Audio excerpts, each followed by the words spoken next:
Понад 3 тисячі українських дітей-сиріт, що були евакуйовані на початку повномасштабного вторгнення, повернулися додому. Але ми провели саме на великий проєкт в світі по евакуації дітей після Другої світової війны. Знаем, да. Вот этого, ты знаешь, кто он? Вроде как он говорил, что он организатор, который эвакуирует детей вот с Украины. Угу. То есть это его проект? Ну, вроде бы как да. Я ніколи не повірю, що Олена Зеленська могла співпрацювати з якоюсь організацією, у якій дурна слава. Ну там турки, там же ж і готовили, і там щось робили. Вони на красивих дівчат, ну, дуже хорошо, як скажемо, дивляться. Ну мені це не нравилось. Пройшло 2 роки. Угу. Що ви збираєте? Плітки? Для чого? Якісь кусочки звітів, хто вам дав, що вам дав, де їх взяли? Меня тянуло рвать на все. Я не могла просто еду есть в столовой ходить, там мясо, я вообще не могла ничего есть. Я понимала, что я беременна. Ну, мені неприємно, мені не хочеться, щоб зараз запис ішов, тому що нічого страшного не трапилось. Ну, тобто ти хотіла себе вбити? Да, мені реально тяжело тоді було. Мені взагалі хотілося іщезнути відсюди і все. Ви не шкодуєте, що ви за це взялись? Я шкодую, що ви тут.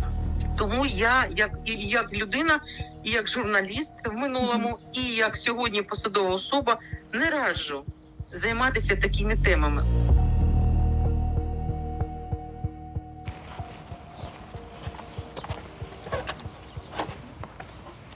Папа розказував, що хотів їх навчити молитися. Це треба маленьких, типу, брати, щоб вони повторяли хоча б.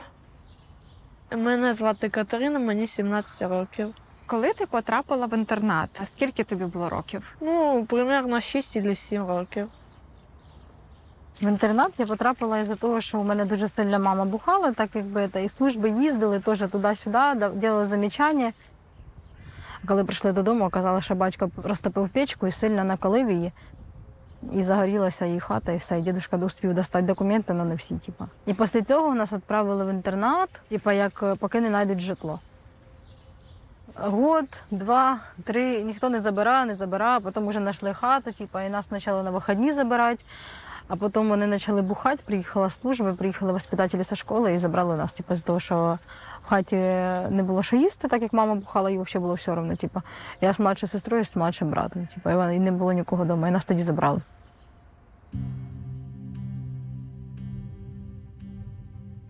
Скажи, будь ласка, а ти пам'ятаєш, як почалася як почалася війна?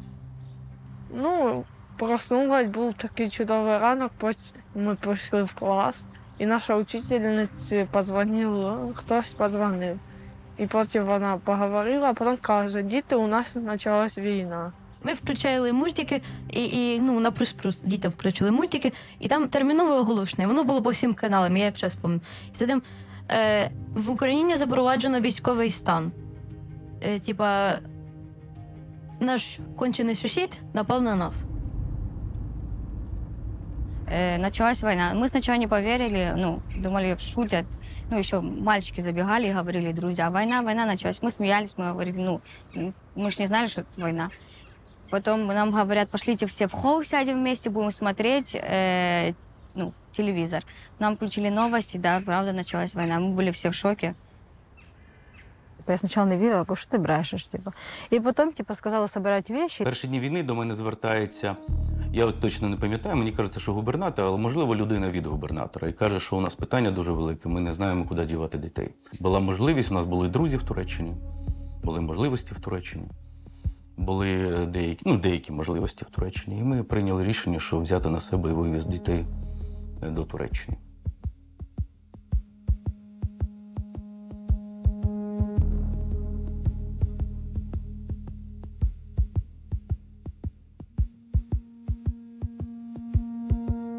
Ми повернулися до Ердогана, до влади Туреччини, і родина Ердогана і влада Туреччини дала нам гарантії, які гарантували повну безпеку дітей і повне повернення дітей. нам не говорили, куда, и мы подслушали взрослых и узнав, что мы едем в Турцию, мы таки раді були. Наконец-то побуваємо на морі. Ми орендували 9 літаків великих, таких Боїнг. Вони летіли з Румунії. Нам допомагав один із фондів румунських це зробити. І були ще літаки турецьких авіаліній, які нам теж ми орендували. І 9 літаків великих по 200 людей було в кожному літаку. Ну, не було на дітей паперів. Були білі бумажки, там Маша Іванова якась там, і все.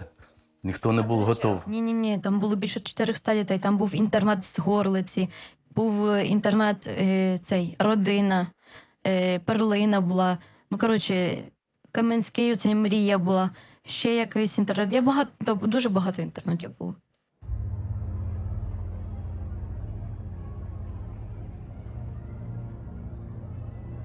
Нормально встрітили, все, на ресепшені роздавали воспитателям ключі від наших кімнат, і воспитателі нам тоді видавали.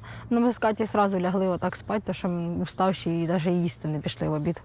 Ми одразу так опс і завалились на кровать, навіть не застелявши, не нічого. Коли я приїхала в Турцію, у мене було полегшення, мені тут сподобалося. Зразу, коли тільки сюди заїхала, мені дуже сподобалося. Мені хотілося і ще тут оставатися. До нас приїжджають волонтери, ми виступаємо, танцюємо для них, вони нам покупають солодощі, завозять нам речі, одяг, обезпечують нас. В першу чергу я хочу сказати дякую людям, які нас підтримують і допомагають нам.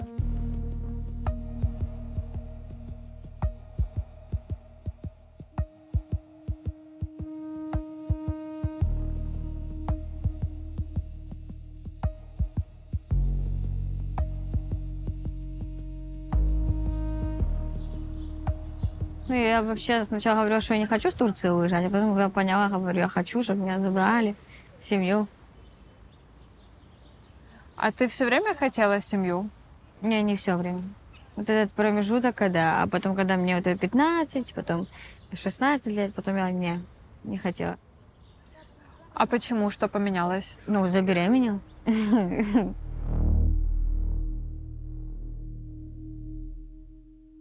Всім привіт! Це мої друзі, і ми майже 2 роки знаходимося в проєкті «Дитинство без війни». Всім привіт! Я зараз знаходжуся в проєкті «Дитинство без війни». Всім привіт! Я участвую в проєкті «Дитинство без війни». Ми ще коли досліджували матеріали на сайту, там було таке, називалися діти, учасники проєкту. Тобто, мені здається, що щодо дітей-сиріт назвати їх учасниками проєкту, якось так. Це проєкт евакуації. Давайте так, ми провели дуже важкий, я, напевно, мабуть, скажу, може, крамолу, але впевнений, що не без із'янів. Але ми провели саме на великий проєкт в світі по евакуації дітей після Другої світової війни. Якщо хтось може порівнятися, окей, я готовий. Колядую, ваші гроші добре чують. Смак цукерок, пирога, подавайте 5. Сподобалось? А тепер задонать.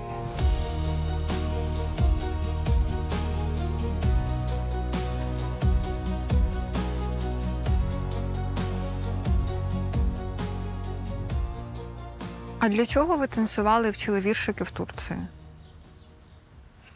Мені це непонятно. Зробити концерт, якийсь, хоча який це концерт. А хтось приїжджав туди на ці концерти, чи як це? Ні, якісь там гості, 5-6 чоловік приїдуть і сидять там, хлопають.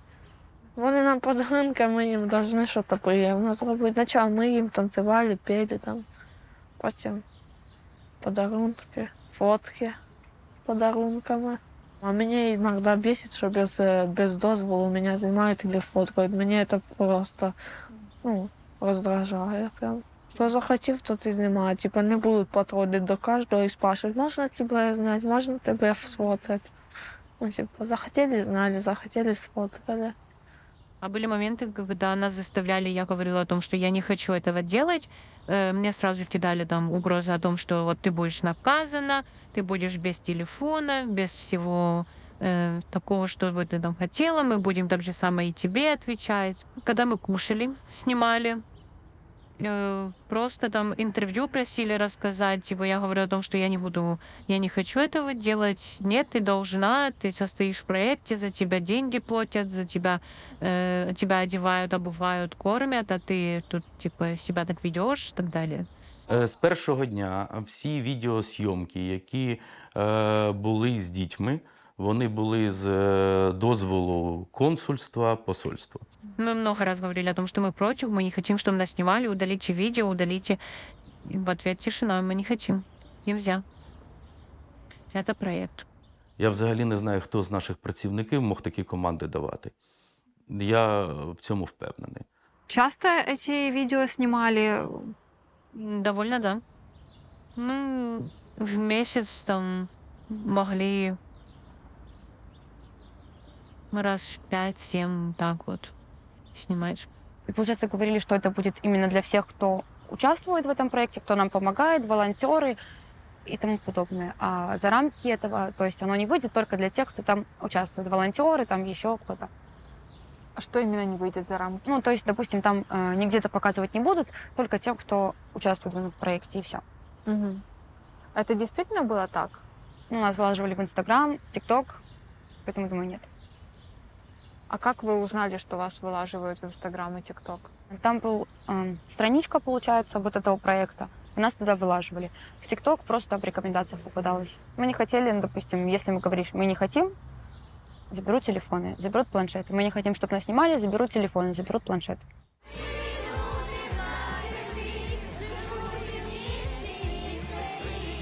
Тепер ми маємо змогу навчатися, співати, танцювати, займатися. Казали, що ми знаходимося в проєкті, і благодаря йому ми появились, ну, нас привезли в Турцію як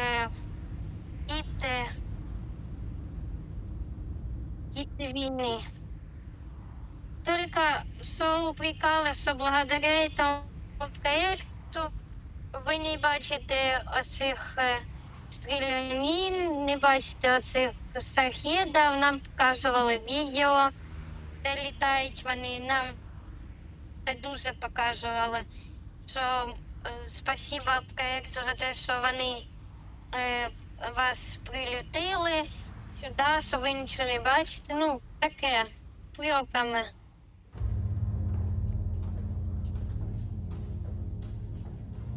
Та це порушення прав дітей на право на вибір, право на гідність. Ну, тобто, слухайте, якщо ви примушуєте дитину робити те, що вона б не мала, і, ну, дивіться, віршики, розповісти перед спонсорами, сфоткатися, записати відео, вона це не є тим правилом і тим обов'язком, який покращить її життя, ну, типу, реалізує її там інші права. Ну, тобто, це...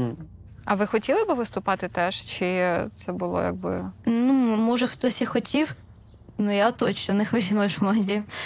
Мені не було цікаво. І особливо дітей-сиріт, дітей позбавлених, які по факту можуть потенційно бути встановленими чи влаштованими сімейними формами виховання. Чи хотіла б дитина, щоб гуляла її фото і відео в стані вразливості, а коли вона перебуває в інтернатному закладі, це стан вразливості по інтернету? Навряд чи. Чи хотіли б потенційні батьки потім відшукувати ці фотографії? Навряд чи. Але в нас досі діє таємниця встановлення. В контексті поваги до дитини і в контексті того, що я б не хотів, щоб мої фото і відео поширював хтось для свого іміджу і репутації. Це не твої діти. Ну, тобто, якщо все-таки вже і фотографуєш, і знімаєш, то заблюрює обличчя. А скажіть, будь ласка, хто вирішив залучати дітей до фандрейзингу? Як було прийнято це рішення? Чому? І хто казав дітям, що робити? Не можу сказати, хто прийняв рішення залучати дітей до фандрейзингу. У нас взагалі такого я треша не знаю. У нас діти приймали, ну я не знаю, що рахувати фандрейзингом. А це було добровільно виступати? Чи вас змушували, казали, що це обов'язково? Ну, як я поняла, що додатки це було обов'язково, бо там була дівчинка, я не пам'ятаю ім'я, але вона прям ревіла, вона не хотіла. Це була репетиція, вона каже, я не хочу. Але вона була зобов'язана. Да. Не чули ви ніколи про те, що дітей змушували це робити і карали, якщо вони не брали участь у цих фандрейзингах? Ні, ви що, це треш. А ви знаєте, що це ж не було як... Діти готували великі проєкти культурні. Жодного призиву, мало того, завдання на те, що діти йдуть збирати гроші. Ви шутите. Карали за Ви неучасть. вважаєте, що якщо це було, то я дав команду заробляти на дітях? Ні, ну То чекайте. де би ми шили джинси в Туреччині, знаєте? Я вважаю, це більш вигідно було б, ніж... Це не було так. Ну, то есть, да, вот такое мы тоже, типа, фотки делали, снимали тоже, типа такого. И вы потом находили свои фото на этой страничке, да? Да. Вот это тоже, я помню даже, как мы это делали. Я вважаю, що є багато методів фандрейзингу, але в контексті там навіть цього фонду, ну, ви ж маєте якби бізнес, ви маєте прибутки, ну, і я розумію, що ви там вклали, ну, своїх коштів багато, але фандрейзити, ну, піаром там на дітях великим таким, ну, тут треба зважувати, ну, тобто, як на мене, трошки така дивна ситуація. Це не про наш піар. Наш піар, я взагалі ніколи не мав фонду. Взагалі. Ми фонд побудували і назвали його моїм іменем по рекомендації, тому що донатори краще дають на відповідальну фамілію. Я б мог назвати фонд «Солнышко» і збирати гроші так само, але нам потрібні були гроші, ми не знали, коли це закінчиться. Бачите? Почекай. Почекай. Пошли, тебе проведу. Не тримайте мене! А ти звізда, сьогодні ореш цілий день. Давай, пішли додому. Не тримайте мене! А чого ти? Не тримайте Красавчик, пішли. Пішли. Яке в нього може бути питання? Порать цілий день під дверима. Не тримайте мене! Ти розумієш, що тиха година. Діти хочуть спати, а не слухати твоє вищання. В цьому відео ми бачимо порушення права дитини, коли дитина чітко говорить «не знімай мене». Тобто дорослі не враховують думку дитини і тим самим провокують дитину на ще більшу агресію. Поміж цим можемо бачити, що її нібито як штовхнули. Це є психологічний тиск. Сам я є дитиною, точніше вже особою числа дітей-сиріт, дітей позбавлених батьківського піклування. Маю такий 16 років досвіду, який не запишеш в резюме, перебування в інтернатних закладах. У нас і в інтернаті були. Тобто для нас ударить, воспитатель мог ударити дітей, це для них вважалось нормою. Це було завжди, і якщо щось не так, тебе наказували, тебе оставляли без їди. Тобто тебе могли не кормити цілий день, тебе могли побити. Один мальчик був, і він розказував, що вони його підвозили до стула і починали бити. А хто вони? Не мали їсти. А хто вони? А хто вони? Хто це робив? Вихователь. Вихователь? Вони прив'язували його до стула і не давали їсти? А как относились к младшим воспитателям, кстати? К младшим, ну, иногда их могли ударить, пихнуть, толкнуть. А как на это дети реагировали? Они там плакали, боялись, чтобы... Только тот, кого трогали, плакал. Остальные нет. Все привыкли к этому, потому что много кого трогали там из маленьких. То есть это, в принципе, какая-то традиция, да, которая уже была с года в год? Или это только в Турции появилось? Нет, это и раньше было, то есть это как норма была для всех. Хороших інтернатних закладів не буває. Інтернатний заклад – це збір і формування колективної травми дитинства. Це як в Радянському Союзі, в інтернатних закладах потрібні зручні діти. Ну, тобто ті діти, якими можна управляти. Тому і відбувається насилля завжди і таке негативне ставлення. А что значит ссорились? Они просто кричали или они как-то наказывали? Именно в нашу группу там кричали. А некоторых могли ударить, но меня не трогали. А как ударить? Что это значит? Ну, просто взять, может, веником ударить, рукой ударить, толкнуть могли. Часто такое было? Ну, с некоторыми часто. И это было прям в Турции? Да. А это было на глазах у всех или это как-то... У всех. Тобі треба підтримка від рідної людини, типу, а вона зі сторони других цих воспитателів, тобто, да, вони наоборот йшли, типу, як наоборот, типу, о, типу, бросила, типу, проміняла на бутилку і так далі. Це, кстати, дівчинку робив. Він міг підійти, там, чи зайти наліво-вправо, він міг тупо вдарити її, там, чи накричати, чи закрити в кімнаті. Для мене це шок, що ви прийшли, перше. Друге, що я віддав все себе повністю там, цим дітям. І те, що казали, те, що з мене роблять крайнього, чи я не знаю кого, ну, це для мене великий шок. Я стою зараз і не можу навіть що вам відповісти.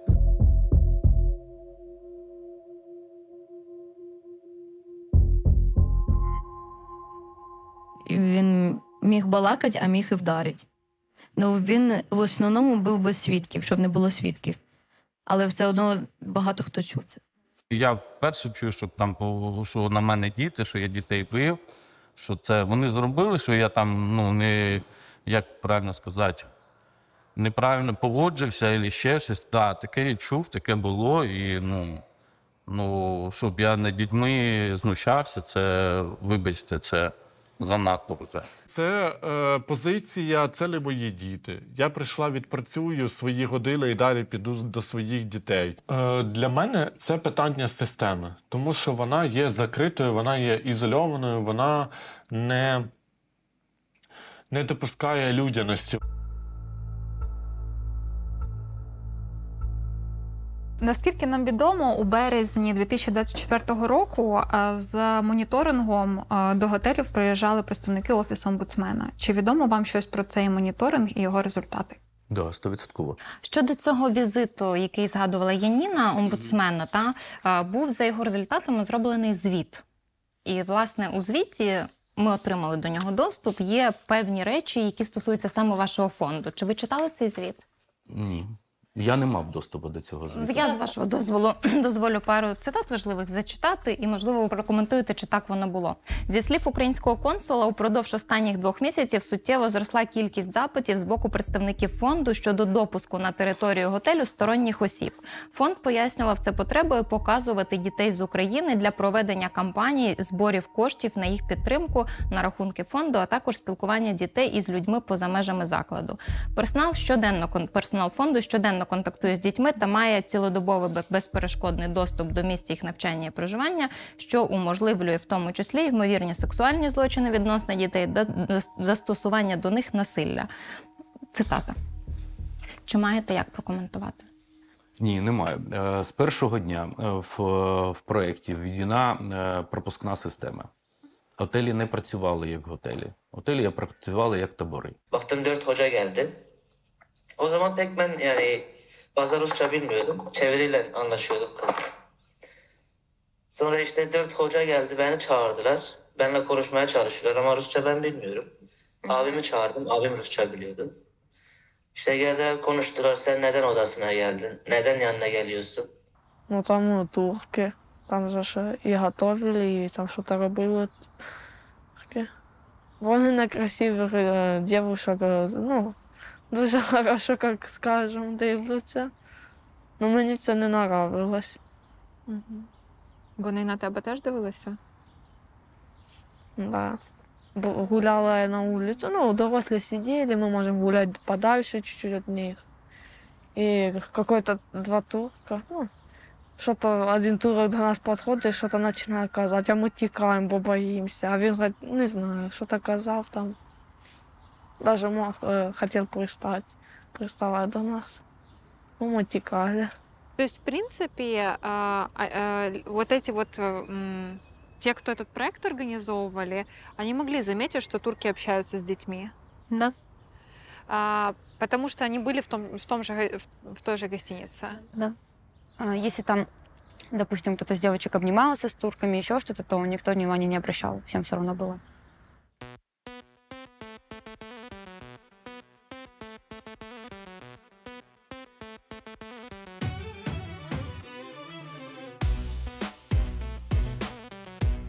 Я сначала не хотела знакомиться, я говорю, не-не. Потом я пришла с ним знакомиться, он говорит, почему? Я сама не знала, подсознание мое, типа, почему я пришла к нему в комнату. А чем он занимался там? Он повар. Ага. А сколько ему лет? Ему 23. А сколько лет тебе тогда было? 16. А нет, 15. 15? Да. Это уже когда ты была беременна, получается? Да.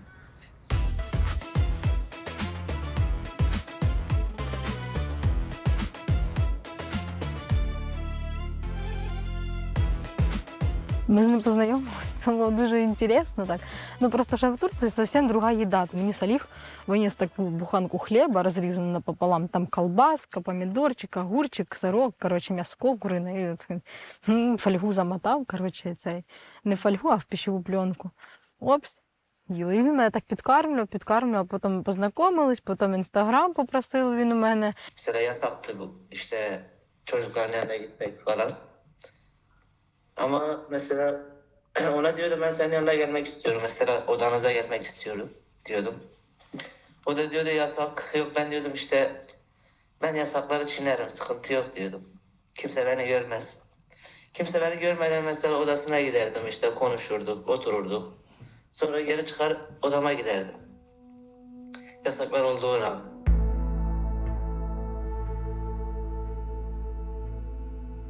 Мы стояли на улице, еще жарко было. И мы снимали видео. И мне нужно было стих сказать тоже, где открытый. И я стала посередине, я вот так смотрю, я понимаю, что у меня кружится голова, что я сейчас в обморок упаду.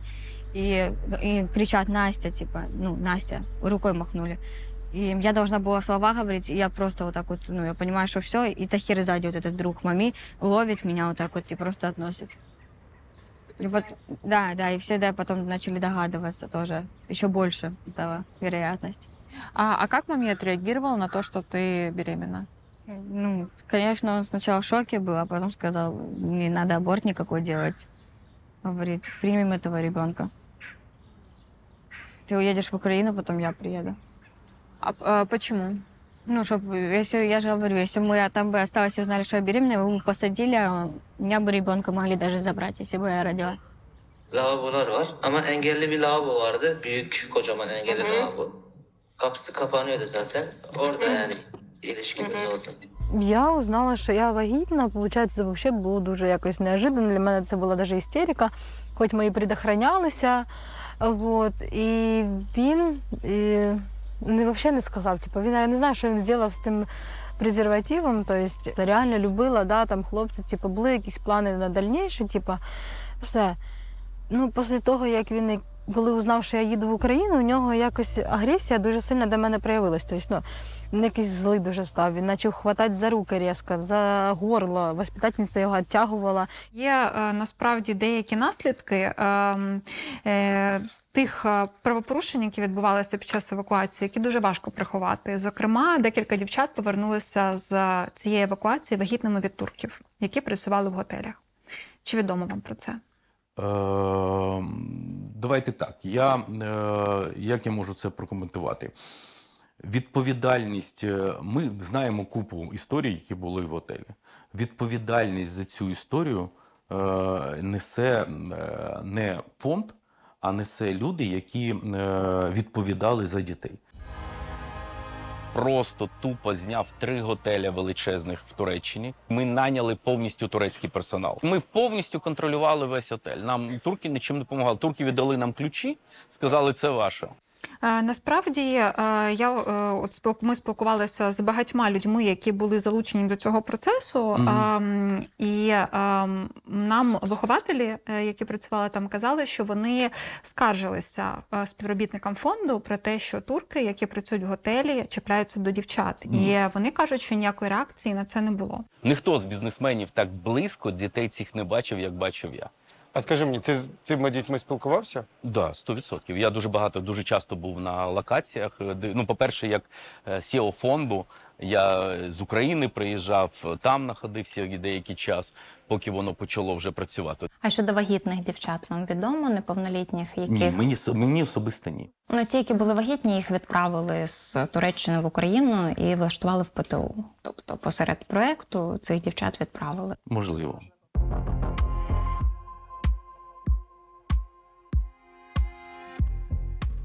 мене навіть одна воспитательниця умоляла, щоб я взагалі сказала Світлані Васильівні, що вона там ні при чому, ніде нічого не водила, ніде нічого, бо вона боялася, що вона її уволять з роботи. За те, що вона тебе відпускала? Так, да, вона випускала і брала мене, і ми їздили гуляти, навіть я і Саліх, і Яна Сергіївна, ми їздили там гуляти, взагалі, типу, в другий город там. Гуляти, там їздили, морожене їсти, там, бургери поїсти, ну таке теж. На пляж дикий вона мене забирала на тихому часі, типу, ми там гуляли з Саліхом, ну теж. Та всі воспитателі знали, вони і догадувалися, знали, що ми общаємося і що у нас більш серйозні відносини. Просто одразу всі в один момент отак от розбіжались, типу, що це не я і хата не моя. Ну, обставини не від нас залежать. Я ж вам ще раз говорю, історія цієї дівчинки. Вона вийшла за соціальної сім'ї.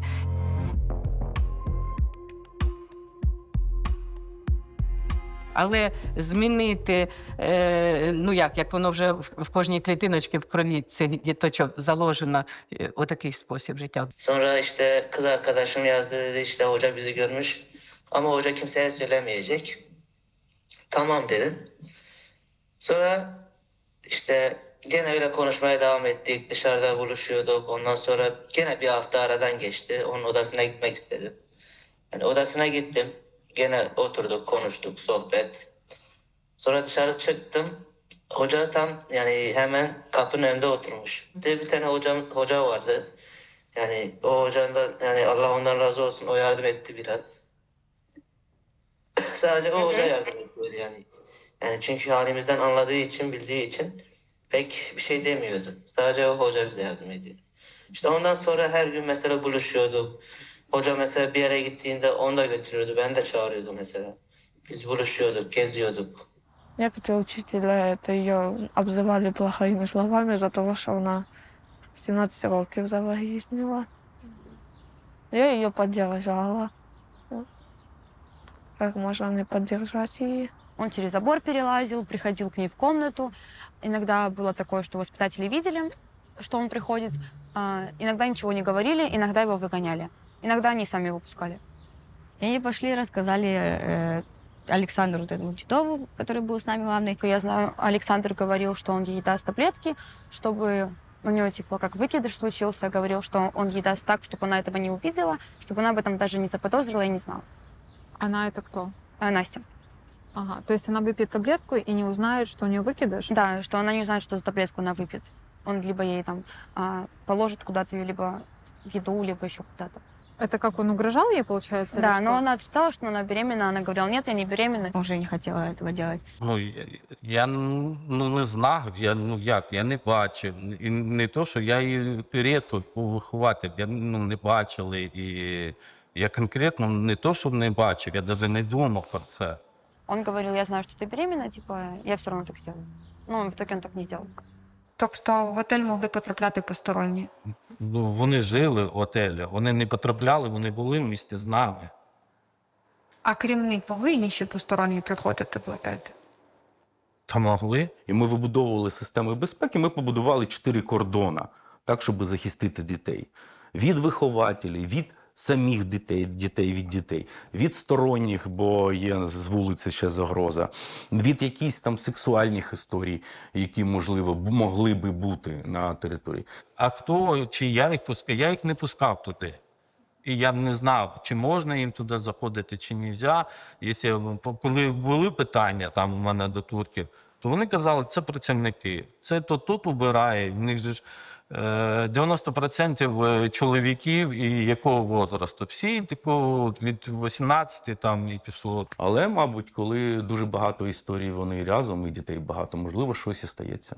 Як ви думаєте, чому так сталося? Не знаю. Та там їх, навіть по шостику взяти, по їхньому, там люди мінялись також. Там не було, це люди з бізнесу, люди, які їм нравилось, не нравилось, вони входять. Там просто, навіть при моїй питності, скільки там руководящих цих людей, які відповідали там за тот отель, вони мінялись, їх дуже багато пройшло, і там не було такого, щоб можна було построїти щось одне і жити по цим правилам.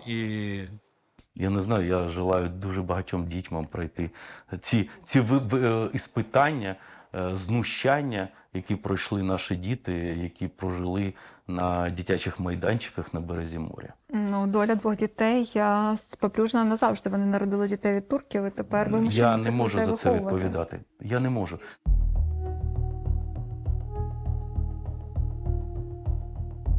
Те, що мені казали, ми повинні були вдячні.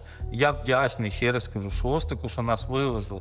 Але там, де ми в чужі, це навіть не наша держава, це навіть, ну, а ти там мови навіть не знаєш, де люди чужі, де це все було так просто, ну, як би правильно сказати, ну, не скажу, що проходний двір, ні. А ви дітей туди відправляли, ви подивилися, куди ви відправили? А вони ж зараз зробили мене крайнього всі, і не я один відповідальний. Я не думаю, що десь треба на камери чи десь на щось висвітлювати десь на теренах, але коли хлопчик говорить, каже, ну де ти це бачив, як? Він каже, ну бачив за шторкою, як батьки женились.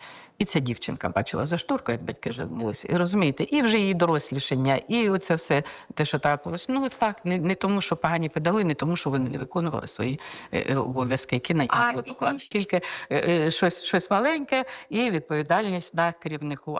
Ну, ви знаєте, це ж не мої діти, це діти державні. З державними діти є державні відповідальні. Якщо б це були мої діти, це було б, можливо, інша історія. Туди не треба їхати, нема необхідності такої, тому що, я кажу, на цих людях зараз тримається все. По факту працівників інтернатних закладів роблять з них героїв, супергероїв, людей, які жертовно несуть свою місію, здійснюють свою діяльність. І це спричиняє до того, що по факту жоден працівник не несе відповідальності за ті порушення прав дитини, які вони вчиняють. З дітками, які мають особливості, дітками, які психічно хворі, дітки, які мають досвід страшний, важкий, гіркий, будучи в родині, вони пережили і набули там і асоціального досвіду, і всякого-всякого. Тому зараз, коли ми почнемо смачно десь щось розказувати, воно нікому від цього користі не буде. Ну, це ж особливі дітки. Це ж діти з інвалідністю. Це діти травмовані. З ними важко працювати, а попрацюйте ви з ними. І тоді подивимося, що ви нам скажете. Фактично, за дитину нікому заступитися. Якщо щось трапляється, то це державна дитина, це не моя дитина, і це не моя відповідальність. Це за цей випадок або за цю дитину мають відповідати всі, а відповідальні всі – це ніхто.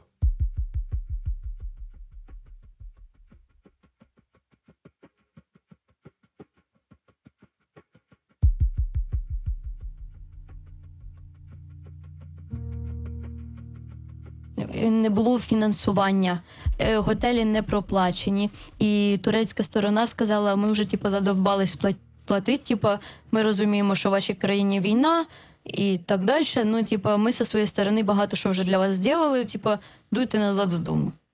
Це як я чула. Чому ви все-таки вирішили повернути дітей наприкінці минулого року? А в кінці минулого року вже повернули, чи вже не було грошей, чи здалося, що вже безпечно бути в Україні? Чому було таке рішення? Ну, це важке питання. Ну, по-перше, діти не можуть знаходитись весь час в умовах, готельних умовах. Це дійсно проблема, і нам потрібно вирішувати її по-інакше. Для цього повинна довернутися держава. По-друге, ну, це ж мої гроші, і держава взагалі не допомагала нам жодною копійкою.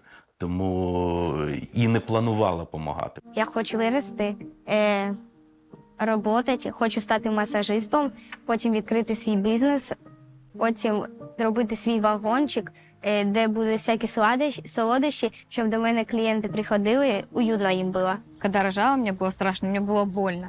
Я не могу просто, я сажусь, у меня, понятное дело, живот болит, ну, схватки идут. Я не понимаю, что делать. Я просто так ходила, я не знала, что делать. Меня просто выкручивало как будто.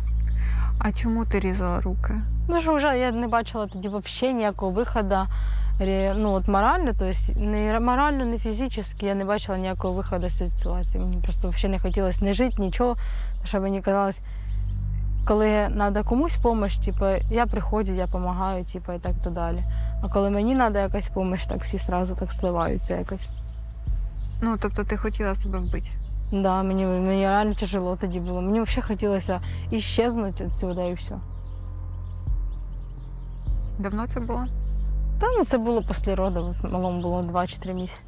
Насправді те, що відбулося з дівчатами, це наслідок інтернатної системи, це наслідок недогляду з боку дорослих, це наслідок відсутність надійних і безпечних дорослих, яким би дівчата довіряли, це відсутність статевого виховання. Он хотел ее назвать Эрва. Я говорю, это как цветок какой-то. Говорю, некрасиво. Если ты хочешь турецкое имя, и Кристиан говорит, Милек, можно назвать. Я говорю, Милек, все, будет Милек. Он приехал, его сестра моя привезла сюда с Молдовы, забрала. И он прожил тут 5 месяцев, а потом уехал. Угу.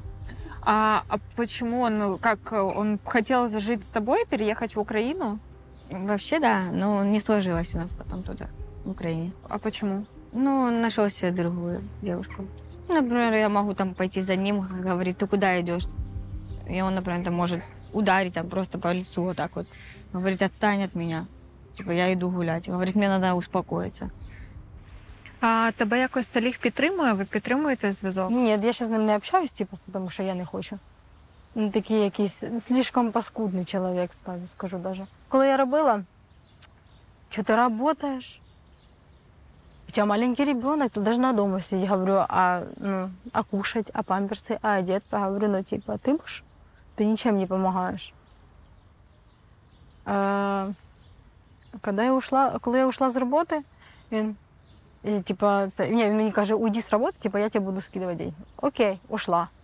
Кажу, де? Він говорить, іди роботи, що ти ж працювала, говорить. Тобто так, от отмазки. Кажу, господи, все, мені вже нічого не треба. Кажу, я сама справлюсь. Кажу, я не з такої ситуації викручувалася. Перед тем, как маме уезжал, он меня говорит, вот есть общага, там Фетисов делает, у него церковь есть своя. Говорит, вот, заезжай туда, там хорошо и выгодно жить, и условия хорошие, вот заезжай. И я начала там жить, прожила где-то, месяца 3 вот так вот. Все нормально было. Потом Максим Фетисов меня позвал в кабинет себе, говорит, вот завтра, говорит, в Нидерланды ты поедешь. Я сделала договор, вот на какое-то время, на 3 месяца я отдаю Милеку. У меня есть бумажка, типа договор, все, я отдаю, я могу спокойно уехать, потому что я знаю, что у меня договор есть, никто у меня ее не заберет. Я приехала назад сюда, и просто, и он говорит, что мне не, вот этот Максим Александрович Фетисов, он говорит, я не отдам тебе Милек назад, потому что вот 5 месяцев прошло, это все, и документы, все документы, которые у меня есть, лежат у него. А чи можете ви пояснити ось цей конкретний кейс? На жаль, не можу, оскільки задля безпеки дитини, саме Настіної дитини, не можу. Бо я вірю в те, що ця історія пізніше, якщо вона буде опублікована, я вірю, що ця історія може робити купу лиха для дитини, коли дитина виросте. Как ты думаешь, кто из взрослых виноват в этой ситуации? Виноваты ли взрослые? Виноваты взрослые за то, что не досмотрели за мной. И, конечно, я тоже виновата в этом, но взрослые тоже виноваты.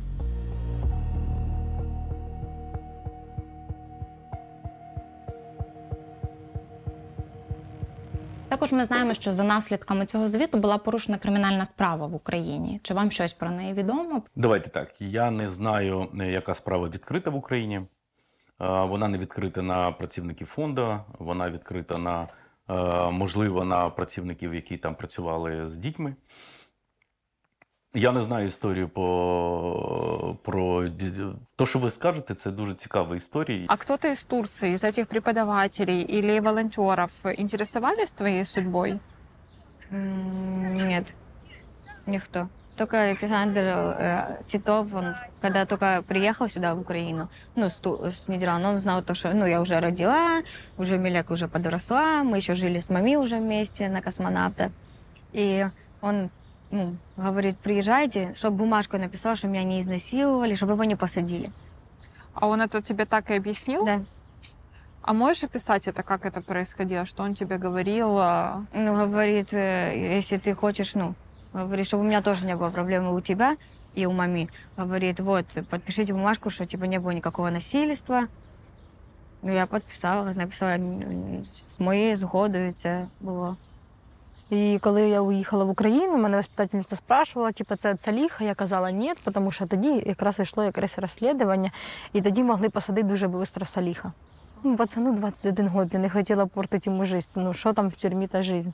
І я кажу, ну, у нас же не було, ну, типу, ізнасилування, у нас було все це, типу, обоюдно.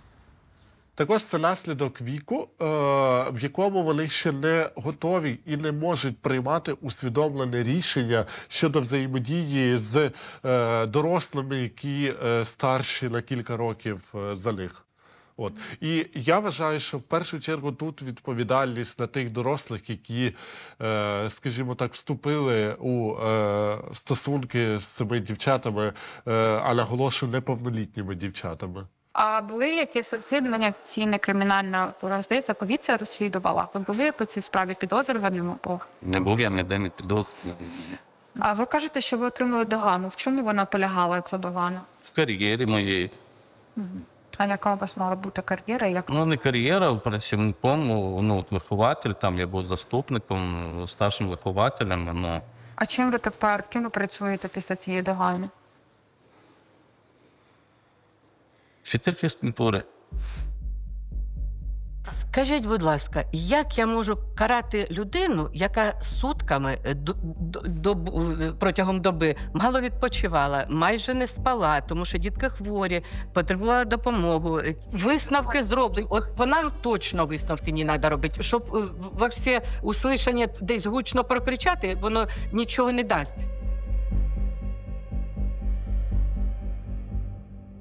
І тут я вважаю, що ми, як держава, як система захисту дітей, вона не доопрацювала. Це мали б заздалегідь спланувати, як буде здійснюватися евакуація, куди буде здійснюватися, і за можливості здійснити її набагато раніше. Ну, будьмо чесними, все рівно сигнали щодо того, що можливий здійснений буде повномасштабне вторгнення, вони були.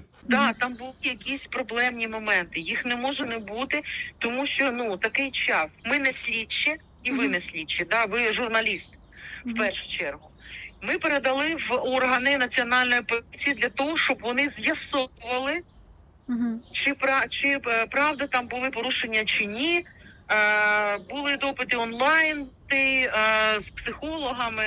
Тобто це все розглядалося тривалий час. Всі, хто винен був, всі люди ці покарані, і звільненням з роботи, і так далі. В першу чергу це відповідальний той, хто зараз безпосередньо взаємодіє з дитиною.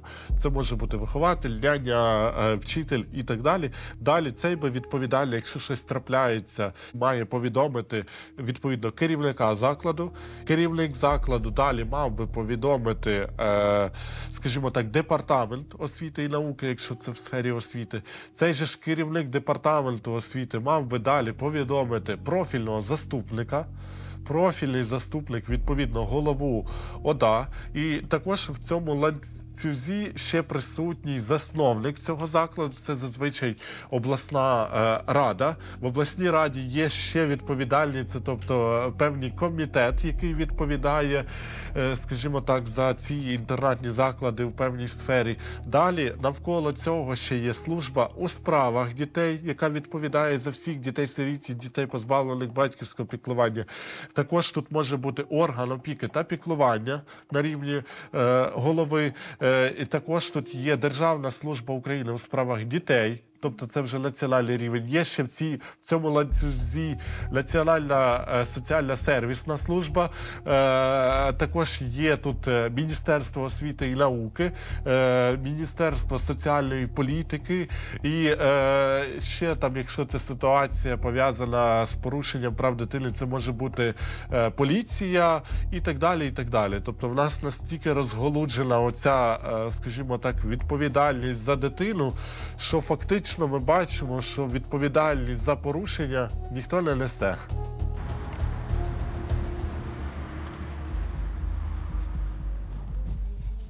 Немає нікого, так? Добрий вечір. Я на даний момент в Фінляндії. Я перепрошую, у мене нарада. Я не можу зараз давати коментарі.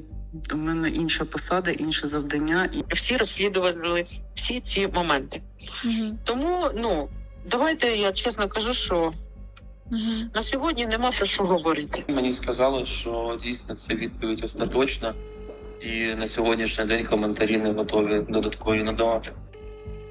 Я хочу сказати, що працювали професіональні слідчі. Все, що доказано, там покарано. Там, де не доказано, там не доказано. За результатами моніторингового візиту до Турецької Республіки щодо умов перебування дітей, евакуйованих після 24 лютого з України, розпочато досудове розслідування в окремому кримінальному провадженні за фактом неналежного виконання обов'язків щодо охорони життя та здоров'я дітей. За результатами досудового розслідування в цьому кримінальному провадженні прийнято рішення про його закриття. Ви не шкодуєте, що ви за це взялись? Я шкодую, що ви тут. Я шкодую, що у вас є питання. І от про це я, можливо, шкодувати буду. А от про те, що я зробив, ніколи в житті. Я ніколи не повірю, що Олена Зеленська могла співпрацювати з цього приводу з якоюсь організацією, в якій там був якийсь дурна слава.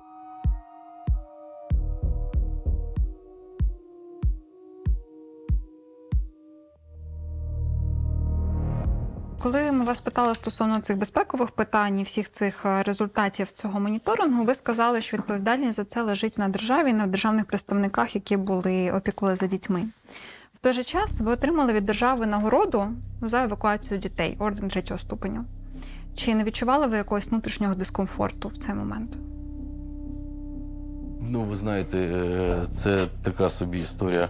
Ви знаєте, коли ти втрачаєш стільки часу на те, щоб спасти 2000 душ, і коли ти робиш все, щоб це організувати, то, що ви зараз збираєте там якусь грязь, яка там є, це грязь, яка зібралася, ви просто не розумієте, як живуть сироти в Україні, в яких колосальних трешових умовах тут перебуває. Просто це все сконцентрувалося в одну точку, тому ми маємо проблеми і маємо там якісь кейси не дуже гарні, але я точно не відчуваю відповідальність. Це все рівно відповідальність тих, хто в той час, в той момент був, скажімо так, разом з дітьми. Тобто виправдовувати тим, що це евакуація і що десь там, в інтернатному закладі, це також поширено і ще більше, це, скажімо так, неприпустимо.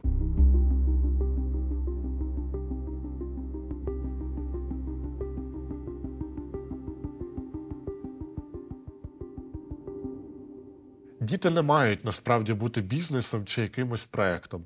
Добрі наміри не гарантують жодної користі, бо користь з'являється там, де є повага до дитини, до її кордонів і розуміння її потреб. Добро має сенс тоді, коли дитина почувається після нього у безпеці, а не є використаною. Але ця тема не для преси. Тому я, як людина, і як журналіст в минулому, і як сьогодні посадова особа, не раджу займатися такими темами. Сирітство буде завжди, але питання в тому, як ти його вирішуєш. Ми готові цих дівчат, ті, які зважилися на, скажімо так, висловити свою думку щодо порушення своїх прав, бо це непросто насправді. Тобто не всі готові, не всі можуть. І це часто відбувається через тиск навколо дорослих або залежність від цих дорослих. І ми готові і вже, в принципі, надаємо юридичну допомогу. Ми, якщо, не дай Боже, до дівчат будуть якісь претензії чи будуть переслідування, готові залучати і адвокатів, і правозахисників.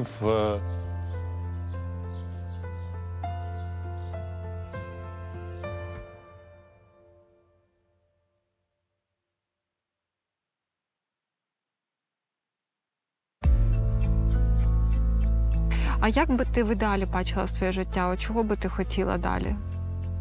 Не знаю, я просто хотіла б вже, мабуть, щоб закінчилася ця війна, щоб було якось більше можливостей кудись поїхати. Навіть той же самий розвлекательний парк кудись з дитиною. Тобто, А як ти бачиш свою ідеальну життя далі? Міляк у мене ідеально. Квартира, потім міляк, Потом, может быть, если у меня получится, там, ну, мужа найду себе, когда-то там, работа, и все. Все, что мне надо. Миляк в садик отдать, я работа, потом надо домой приходить вместе, там, лечь, посмотреть кино.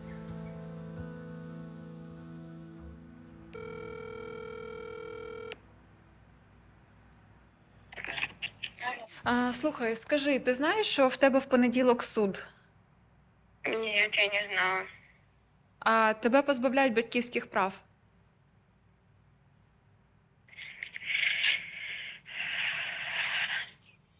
Ночі лишається небо темне, йде війна, виростають діти і любиш їх, тому що крім тебе їх тут ніхто не буде любити. Сонце здіймається вище і вище, вранішні відблиски на металі, і те, що тримало тебе раніше, буде тримати тебе надалі.